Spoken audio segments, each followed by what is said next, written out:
Hello, everybody, friends of Kendal on Hudson. We are so happy to have the opportunity to share this time with you. And before I go any further, the background of my picture here, that really is our backyard. So the lushness of the park that's right next door, Rockwood Hall Park, and the river really makes it special. But that's a real honest to goodness picture of Kendal.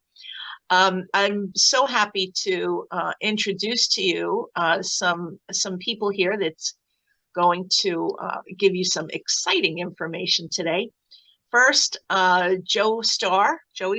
He is the marketing coordinator, and he's the one that took all your reservations and puts this whole thing together.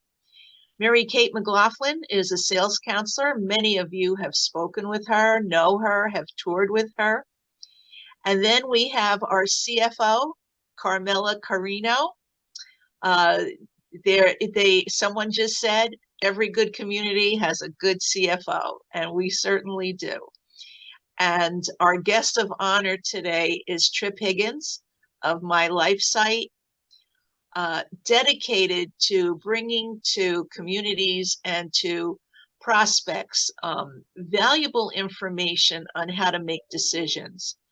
Um, it, a lot of what I hear when people are interested in Kendal is, oh, home maintenance. I want to be close to the kids, things of that nature. I don't hear a lot about the financial future outlook for retirement. When you join a CCRC or a life plan community with a life care contract, you have a very strong financial tool. And that is the big picture, folks. That's what this is about. You spent a lot of time working with financial advisors, with estate attorneys to put a whole plan together for your retirement, but you need to roll it out and put it to good use. And quite frankly, earlier the better. You have so many advantages with a life care contract, tax advantages, predictable costs. You have protection of your assets. There's so many different benefits that Tripp is going to walk you through. And that's what we're going to focus on today. Kendal on Hudson is the only life plan community in Westchester County that offers a life plan contract. You know what you're going to pay for your long-term care well in advance. So with that said, Tripp, I'd love you to tell all these wonderful people all the news you have for them today. Well, I appreciate the opportunity, Lois. Thank you very much. And with that, I'm going to share my screen. We'll see how this works. Yes, I think everybody is viewing that. So welcome, everyone, to the financial seminar here, hosted by Kendal on the Hudson. My name is Tripp Higgins. I'm the president of My Life Site. And we'll be going through a little bit of, is senior living a good investment? And obviously making your first choice your best choice. My career started in senior living in 2009. I have a strong liberal arts education. I've done a lot of different jobs and have been in a few different careers, but senior living has been one that really is powerful. It's all about helping people help people. And it's one of the reasons that I'm here today and find so much joy in this. My career did start at a community.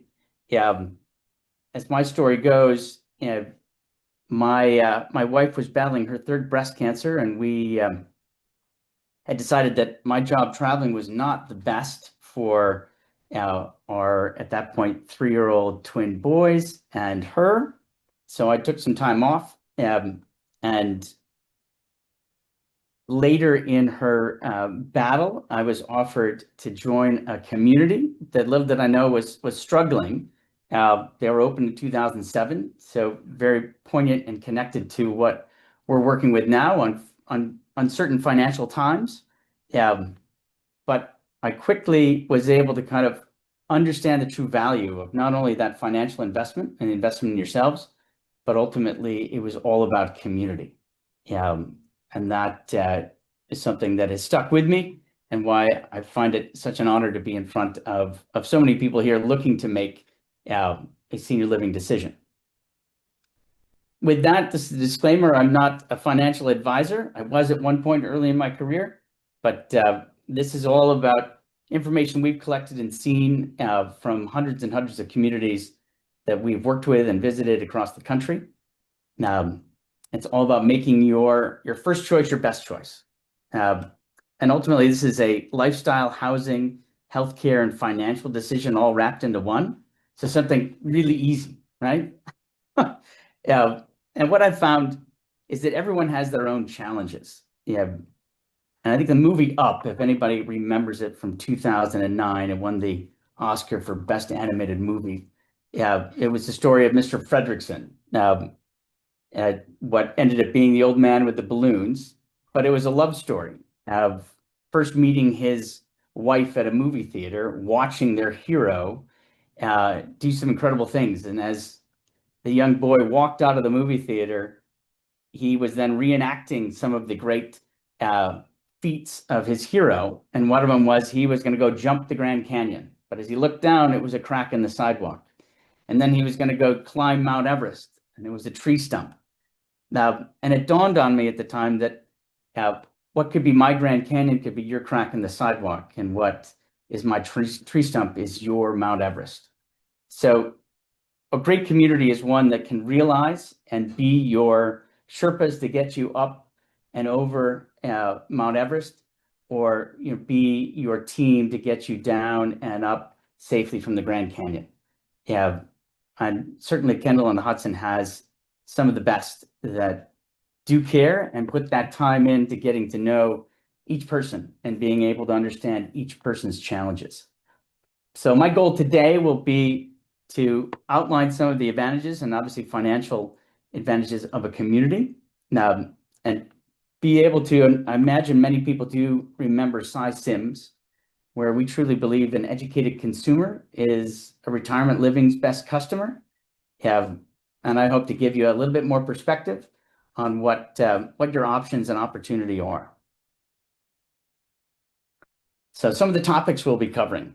The importance of having a plan, being proactive versus reactive. We'll go over some of the concerns of living longer, many you might relate to, and how to address some of those.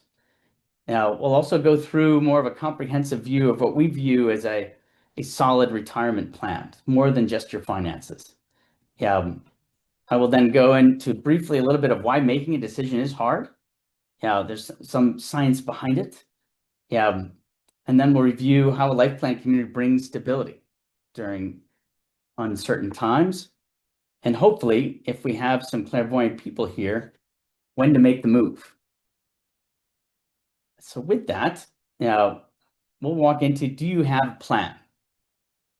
And this is about not being able to predict the future, but understanding where you might want to be in 5, 10, 15 years.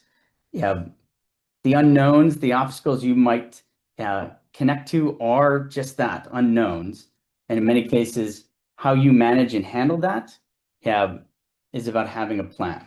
And obviously being here is a great start. Yogi Berra, I think, says it best. If you don't know where you're going, you'll end up someplace else. And if anybody's watched his Netflix special that his kids put together, he was brilliant. And so many of his great quotes of, when you get to the fork in the road, you can go both ways. Well, taken out of context, it sounds kind of silly, but ultimately he lived at the end of a cul-de-sac, so you could go both ways. So with that, this is something that I heard from the CEO of Morrison Dining, which is a $1 billion+ business within senior living. And he broke it down nicely as to, we have planners, we have procrastinators, and we have crashers. So the planner is someone that's proactive. They've got their vacations dialed in, yeah, months in advance. They know where they're going each day and what they possibly are going to be eating. They certainly have any of their holiday shopping done well before the date. So that could be possibly June or July, yeah, for any holidays in December. Now, and they are somebody certainly that when their check engine light goes on, they're immediately at a gas station and talking to a mechanic. Procrastinator loves the idea of life plan. Yeah, it's someone that does a lot of research, but has a little harder time making a decision. Yeah, deadlines are always a little bit flexible.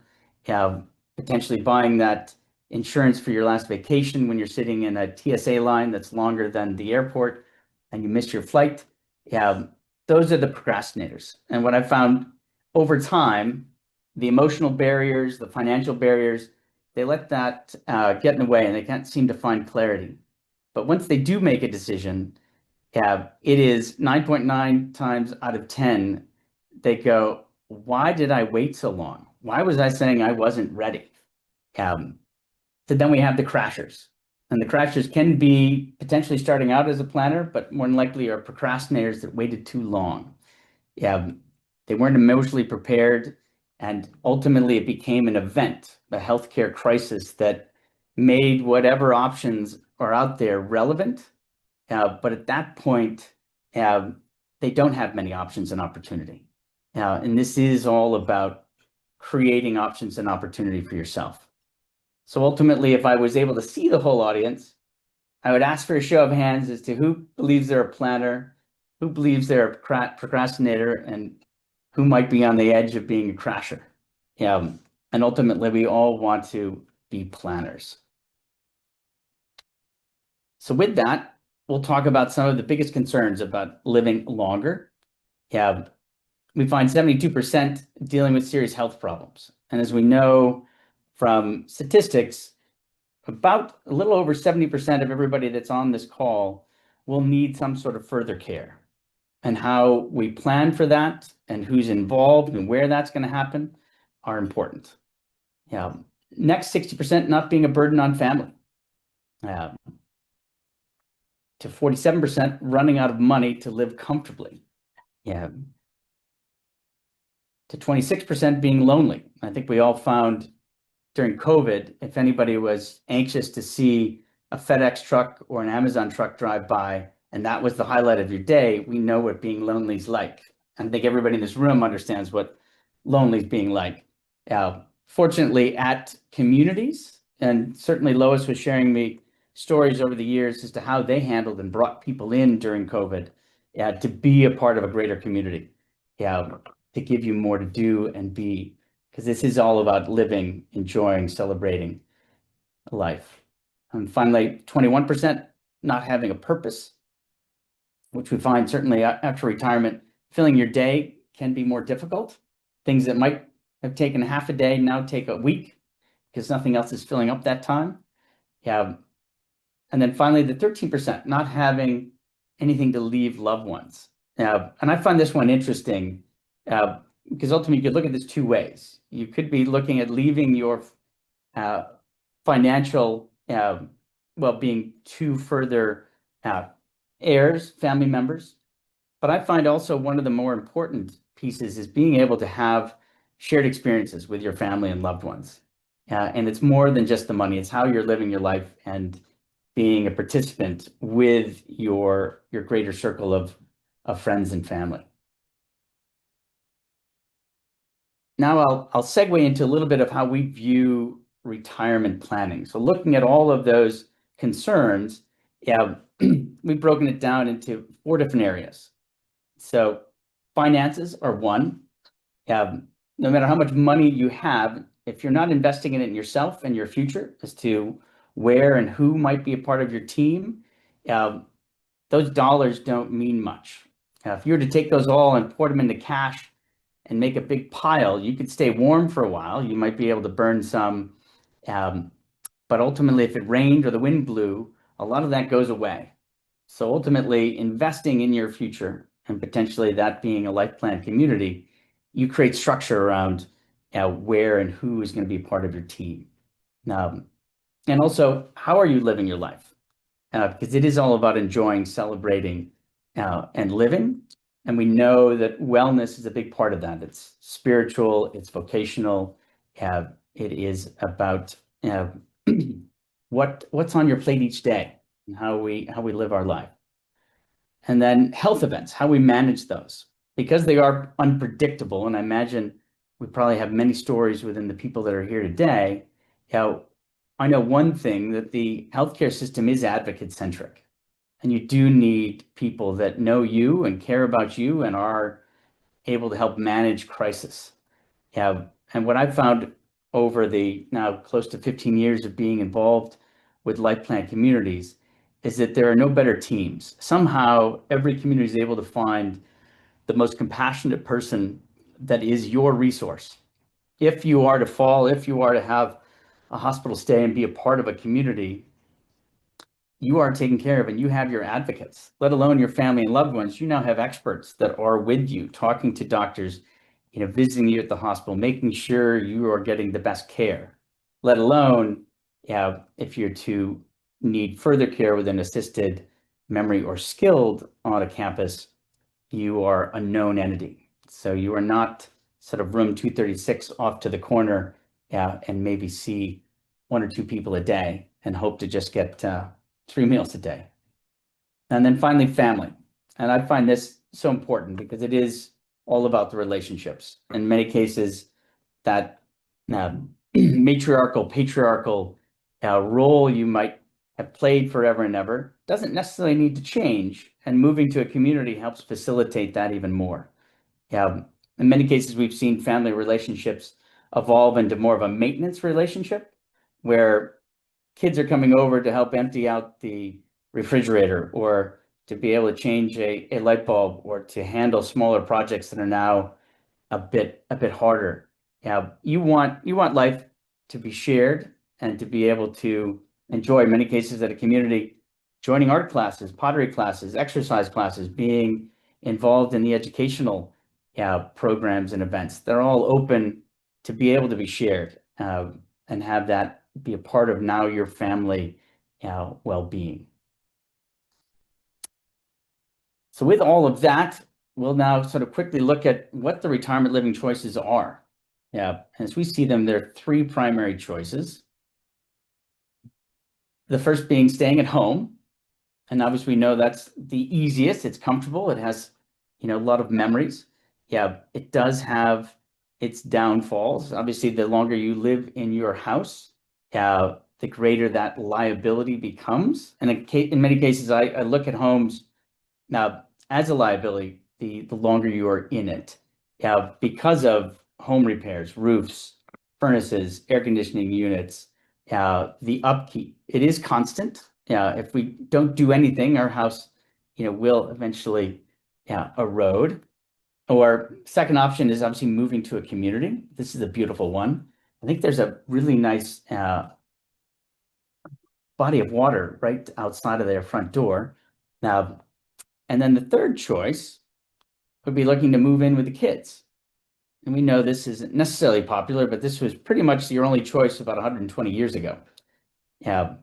So looking back at living in a retirement community where all of this is taken care of and you have a team, versus staying at home where you are now looking to hire all of those people and have to continually create your team. Now, we find that more and more people are looking for that security and that peace of mind. And now I'll briefly run through a little bit of the retirement living options as we see them. Now, it's important to note that at the bottom of the screen, on the left-hand side, it's no help needed. In the middle, it's some help needed. At the end, it's usually 24-hour care. So what we find is that there are communities out there, and in many cases, your neighborhoods can be great, but they certainly don't offer any help if you need it. There are some rental communities and independent apartment buildings that do offer some help in the sense that they might have a door person, or you might be able to have a service come in that they help manage with home care. But ultimately with that, we do know, again, upwards of 70%, if not a little bit more, will need further care. And that means assisted, skilled, or memory. And each one of these categories is a major decision that needs to be made, and usually under duress and within something that's not planned. And certainly the stories are, if you do need to move to further care, it's a matter of who has occupancy. Where is the room? If you are a couple, in many cases, you're separating, and that a community that might have been 15 minutes down the road is now booked, and the closest community is now over an hour away. And in some cases, that's not a community you wanted to spend much time at. So there's a lot of uncertainty when you're sort of leaving this up to making decisions of when they need to happen and under usually duress. But the beautiful thing about a life plan community is that all of that is on the same campus. You are living your best life, and knowing that all future care needs have a plan, have a team, and are easily handled and managed with much less stress, certainly to family and friends, and ultimately to you. So with all of that, why is making a decision so hard?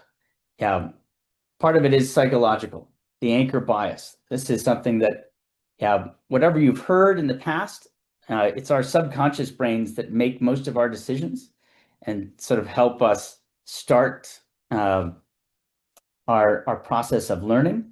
And in many cases, people have heard senior living is too expensive, or they've heard, senior living is not for me. I'm far too independent, and I'm going to stay in my home forever. So be careful of what your anchor bias might be, and realize that can sometimes be your anchor and not allow you to move forward. The second is status quo bias, which this is, we tend to be resistant about things that we don't know. And that uncertainty can leave us to staying in one place, almost sort of deer in the headlights. And this cartoon shows this person that as they look out the stern of the boat, it's beautiful. Unfortunately, they are on a sinking ship. And in many cases, as events might happen, you might feel like, well, that tomorrow's going to be better. The next day is going to be fine. And I'm comfortable here. And I know this is a place that I want to be, but ultimately, it can hold you back from making the best decision for yourself. And then finally, the paradox of choice. Having too many choices actually leads to decision paralysis, and then ultimately a dissatisfaction in the decisions you do make. This photo happens to be shampoo bottles at a grocery store or a drugstore. And similar to senior living choices, where there can be too many, or you start your research and you're overwhelmed. You want to try to simplify that and be able to understand truly what's important to you. And what we've found to start that process, and obviously we wonder why it's so hard, but what we've done is we've created tools. And of the hundreds of thousands of people that have visited our website and the people that we've talked to over the better part of a decade, the financial injection seems to be one of the primary reasons people don't look to move forward. So what we've done is created a couple of tools. One of them being Money Gauge.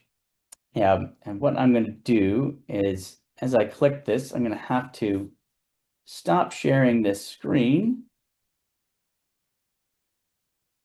And now I am sharing another screen.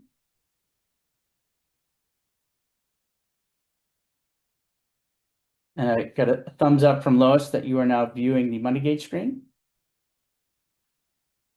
Fantastic. So what we're looking at here, this is a tool that is on Kendal at Hudson's website, along with a few hundred more across the country.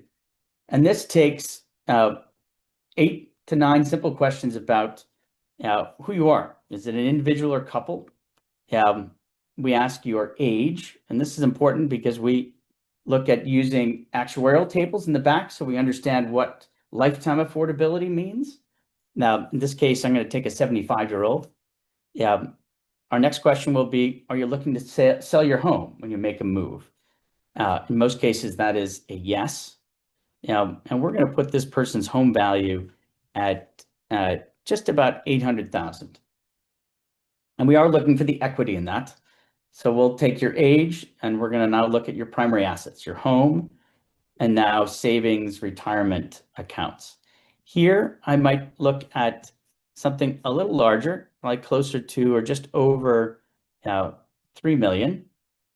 This again is CDs, investments, brokerage accounts, etc. And now we then look at income.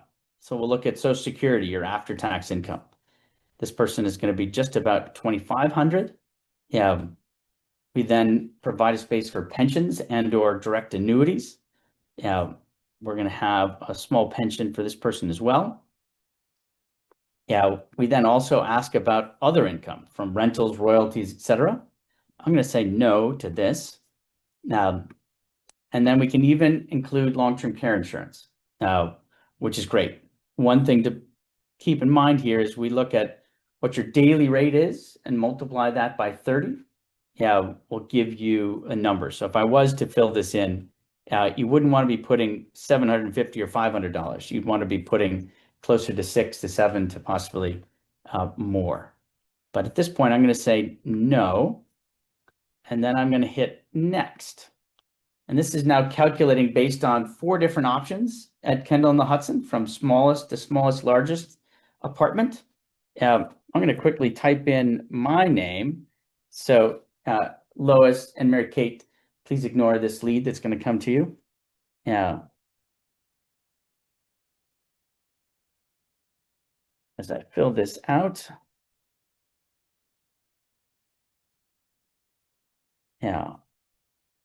Everybody will have my phone number. And then ultimately, this is a great area to put in notes as to what you might be interested in while you're filling this out. And as we submit this, this is now going to give a perspective of what is affordable at Kendal on the Hudson. And ultimately, a 1-bedroom den, and 2-bedroom den are all great options for that person.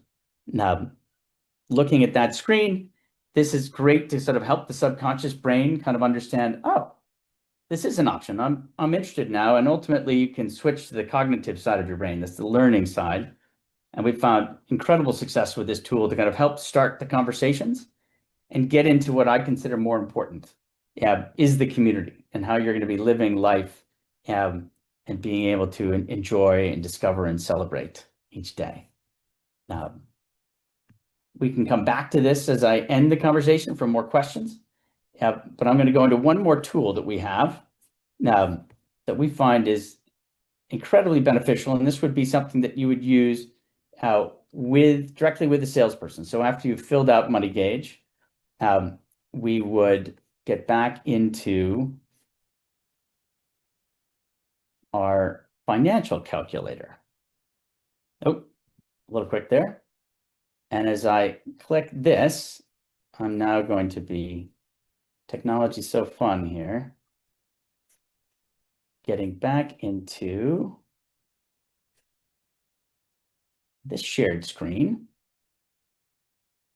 that allows us to see examples. And what I've created here today is somebody looking to stay at home or someone to look to move to a Kendal community.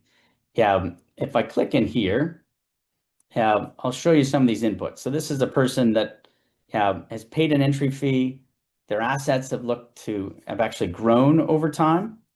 Their expenses are consistent over their 13 plus years at the community. And we even show a cash flow statement of showing the growth of assets and how you've handled the lack of change, right? Your monthly service rate is very consistent. And this ultimately gives a great picture of what life looks like and what your finances look like over time. These inputs, if I were to go into it, we'd fill this out with your date of birth, your name, your information. We can be very detailed as to your home value or your assets, from taxable investments to Roth IRAs, tax-free bonds, etc. We can get into your income as well, and any other pension or other sources. Our next screen would then look at comparing different apartment styles and types and costs. From refundable entry fees to non-refundable. You can really create all kinds of options. We then look at the monthly service rate, and what that means for assisted, what it means for skilled. We even include additional expenses that you might have for insurances, cars, etc. But one thing to notice here, the consistent rate. That rate does not change outside of operational costs at a Kendal and Hudson, a true life plan community. The next screen would then go into further detail of if you had long-term care insurance, what the particulars would be. We can adjust economic assumptions. Right here, we have a very conservative 4% for taxable investments, 3% inflationary rate for fees and other expenses. Plus, talking to your tax advisor or investment advisor, you can understand truly what your tax rate might be, what your tax rate on capital gains and dividends are, and even what your percentage of Social Security income is excluded from taxes. Again, from there, we preview that report, which multiple can be created. And what I'm going to show you here now is a scenario of two, someone looking to stay at home versus moving to Kendal. And as I compare the scenario, they both start off with about the same amount of money. What I'm doing is that this person is looking to stay at home, so I haven't included their home value ultimately.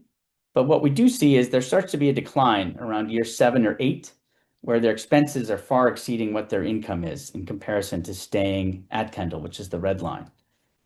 And this shows it a little bit more as to living independently, you're probably around the same costs, but ultimately staying at home, you are going to be more than likely looking at home care coming in. Assisted living rates are far greater within the outside population, and certainly the skilled nursing rates are much larger. So the red line shows that consistency of a life plan community and what that means to your finances, how you manage uncertainty, versus staying at home where you are at the mercy of the current rates. And obviously that, as we talked about earlier, comes into a whole bunch of other issues related to hiring, finding places that have room, and where that care and who's going to be part of that care. I'm now going to pop back here and get back into our presentation. So from there, we then look at why a life plan community is a wise decision. So all of that said, one of the great things is it does offer you security for you and your family, right? You're on a campus that is maintained. You don't have to work or worry about any of that. That peace of mind comes in. Your family can join you for meals, dinner, celebrations. Also the financial predictability, having a monthly service rate that is essentially all inclusive. Many people talk about the cruise ship that never leaves port. In many cases, that is a life plan community, especially one that is run well. And I think above all, not only the security and the financial predictability, but guaranteed care for life. And that's something that some people don't truly give the emphasis of what that means when you do sign an agreement with a true life plan community, is that even if you are to somehow run out of money outside of gambling it away, it is guaranteed care for life. So all levels of care are there for you. Kendal has an impeccable financial record that I know Carmela is going to talk a little bit about. And then the hidden bonus is that in many cases, there are potential tax deductions based on your life plan fee, your monthly service rates, etc. It is a really powerful financial tool that allows you to live life the way you want to. So hopefully you understand a little bit more of what planning looks like and whether or not you have a solid plan. And this is a quote from somebody we worked with a bit ago, is that community is really one of the key benefits. Once they've figured out the investment and the affordability, it was finding more community and the residents and early friends, and now a part of this person's family.